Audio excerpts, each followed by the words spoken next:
When Dreams Turn Deadly, True Tales of Sleep Terror. Part 1. The Shadow in the Mirror.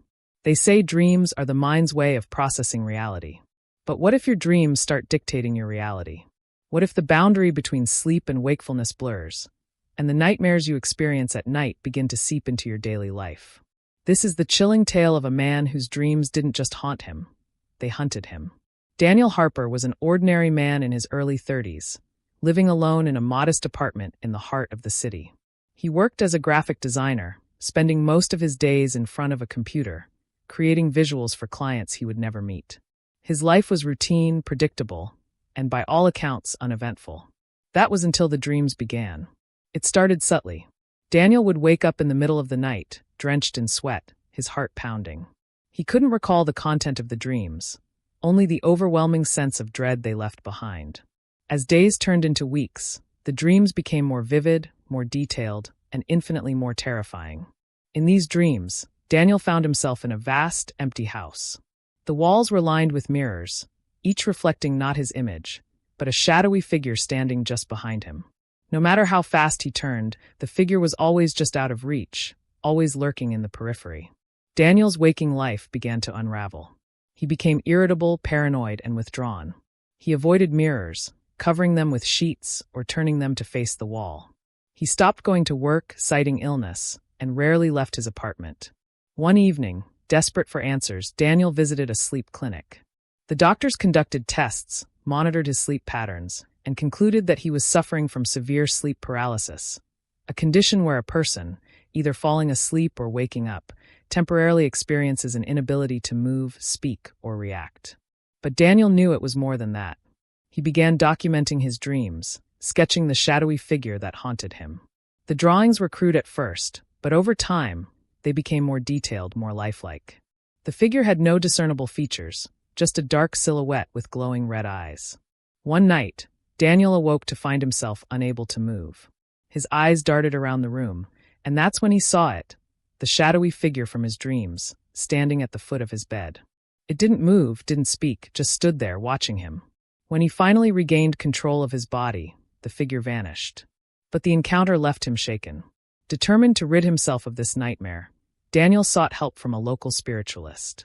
She listened to his story, examined his drawings, and performed a cleansing ritual in his apartment. For a few nights, the dreams ceased, and Daniel began to feel a semblance of normalcy. But it was short-lived. The dreams returned, more intense than ever. This time, the figure spoke. "I am the reflection of your fears, the embodiment of your guilt. You cannot escape me." Daniel was tormented. He questioned his sanity, his reality. He delved into ancient texts, researching entities that could invade dreams, feeding off fear and despair. He came across references to a being known as the Night Watcher, a malevolent spirit that haunted those plagued by guilt and regret. Daniel couldn't pinpoint what guilt he carried, but he knew he had to confront the entity. Armed with knowledge and determination, Daniel prepared for the next encounter. He set up cameras in his bedroom, hoping to capture evidence of the Night Watcher. He placed protective symbols around his room and kept a journal by his bedside. That night, he faced the entity head-on. In his dream, he stood in front of a massive mirror. The shadowy figure emerged, its red eyes piercing through the darkness. "Why do you haunt me?" Daniel demanded. The figure remained silent. "I am not afraid of you," he declared. The figure stepped forward, and Daniel felt an overwhelming surge of emotions: fear, sadness, anger, guilt. "You cannot hide from yourself," the figure whispered. Daniel realized that the Night Watcher was not an external entity, but a manifestation of his suppressed emotions, his unresolved traumas. Daniel awoke, feeling a sense of clarity. He sought therapy, confronting his past, his fears, and his guilt. Over time, the dreams subsided, and the shadowy figure faded into obscurity. But Daniel knew that the Night Watcher was always lurking, waiting for a moment of weakness to return. Dreams are powerful, often reflecting the deepest corners of our psyche. For Daniel Harper, they became a battleground between his conscious self and the shadows of his past. His story serves as a chilling reminder that sometimes, the most terrifying monsters are the ones we create within ourselves. So, the next time you look into a mirror and think you see something move in the corner of your eye, remember Daniel's tale. Perhaps it's just a trick of the light, or perhaps it's your own Night Watcher, waiting to be acknowledged. Part 2. the dream that bled into reality. In the previous installment, we delved into the harrowing experiences of individuals whose dreams transcended the realm of sleep, manifesting into their waking lives with terrifying consequences. These stories blurred the lines between reality and nightmare, leaving an indelible mark on those who lived them. Now we continue our exploration into the enigmatic world where dreams and reality intertwine, uncovering more chilling tales that defy explanation. Story 4. The Whispering Corridor. Amelia, a university student, moved into an old dormitory known for its historic architecture and creaky wooden floors. Shortly after settling in, she began experiencing vivid dreams of a dimly lit corridor, lined with closed doors, each emanating faint whispers. In these dreams, she would walk down the corridor, drawn to a particular door at the end, but she never mustered the courage to open it. As days passed, Amelia noticed peculiar occurrences. Whispers echoing in the hallways when no one was around, doors creaking open on their own, and fleeting shadows at the edge of her vision. One night, she dreamt of opening the door at the end of the corridor, revealing a mirror reflecting not her image, but a shadowy figure standing behind her. Terrified, Amelia consulted the dormitory's archives and discovered that decades ago, a student had vanished without a trace from her very room. The only clue left behind was a journal entry describing dreams of a whispering corridor. Amelia's dreams were not just figments of her imagination. They were a reenactment of a past tragedy, warning her of a fate she was on the brink of repeating. Story 5. The Man in the Painting. Liam, an art enthusiast, purchased a painting from a local flea market. The artwork depicted a serene landscape with a solitary figure standing in the distance. That night, Liam dreamt of walking through the same landscape, approaching the figure, who turned to reveal a face identical to his own. Each subsequent night, the dreams became more intense, with the figure drawing closer, its expression growing more sinister. Liam began noticing changes in the painting. The figure seemed nearer, its features more defined. Disturbed, he tried to dispose of the painting, but it always reappeared in his home. Desperate, Liam sought the help of a spiritual advisor, who revealed that the painting was a vessel, trapping a malevolent spirit seeking a host. The dreams were the spirit's way of weakening Liam's psyche, preparing to take over his body. With the advisor's guidance, Liam performed a cleansing ritual, burning the painting and breaking the spirit's hold. The dreams ceased, but Liam remained haunted by the experience, wary of the thin veil separating art and reality. These accounts serve as a stark reminder of the potent connection between our subconscious and the world around us. Dreams can be more than mere reflections of our thoughts. They can be gateways to other realms, echoes of past events, or harbingers of impending doom. As we close this chapter, remember to tread carefully in the world of dreams, for sometimes they are more real than we dare to believe. Part 3. The Dream That Bled into Reality. In our previous installments, we explored harrowing tales where dreams transcended the boundaries of sleep, manifesting into the waking world with terrifying consequences.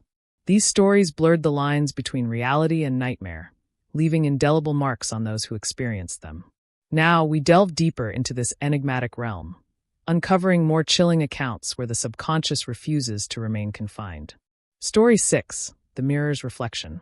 Inspired by real-life accounts of sleep paralysis and hallucinations, Emily, a 28-year-old art curator, purchased an antique mirror from an estate sale. The mirror, ornate and aged, added a vintage charm to her apartment. However, shortly after bringing it home, Emily began experiencing vivid nightmares. In these dreams, she stood before the mirror, her reflection moving independently, smiling when she wasn't, and whispering inaudible words. As nights progressed, the dreams intensified. Her reflection would beckon her, urging her to come closer. One night, she dreamt of stepping into the mirror, entering a world identical to hers but devoid of life. She wandered through empty streets, her footsteps echoing, until she encountered her reflection, now a tangible entity, warning her, "You shouldn't have come." Emily awoke, drenched in sweat, the mirror's surface fogged as if someone had breathed on it. Disturbed, she covered the mirror, but the nightmares persisted. Seeking help, she consulted a sleep specialist who diagnosed her with sleep paralysis, a condition where one experiences hallucinations upon waking. Yet, Emily couldn't shake the feeling that the mirror was more than just glass. It was a gateway. Story 7. The Whispering Woods. Echoing tales of haunted forests and mysterious disappearances. Jake, an avid hiker, ventured into the dense forests of the Pacific Northwest, seeking solitude and adventure. Setting up camp deep within the woods, he relished the tranquility. That night, he dreamt of whispering voices calling his name, guiding him deeper into the forest. He followed, entranced, until he stumbled upon a clearing with a solitary tree, its branches twisted and gnarled. The whispers grew louder, emanating from the tree itself. Suddenly, the ground beneath him gave way, and he plunged into darkness. Jake awoke, heart racing, the whispers still echoing in his ears. Dismissing it as a vivid dream, he continued his hike. However, he soon realized he was lost. Trails he'd marked had vanished, and his compass spun erratically. As night fell, the whispers returned, now audible even when awake. Desperate, Jake retraced his steps, eventually stumbling upon the same clearing from his dream. The tree stood ominously, its bark etched with symbols. Terrified, Jake fled, eventually finding his way back to civilization. He later discovered that the forest had a history of unexplained disappearances, with locals avoiding the area, claiming it was cursed. Jake never returned, haunted by the whispers that still echoed in his dreams. These accounts serve as a stark reminder of the potent connection between our subconscious and the world around us. Dreams can be more than mere reflections of our thoughts. They can be gateways to other realms, echoes of past events, or harbingers of impending doom. As we close this chapter, remember to tread carefully in the world of dreams, for sometimes they are more real than we dare to believe.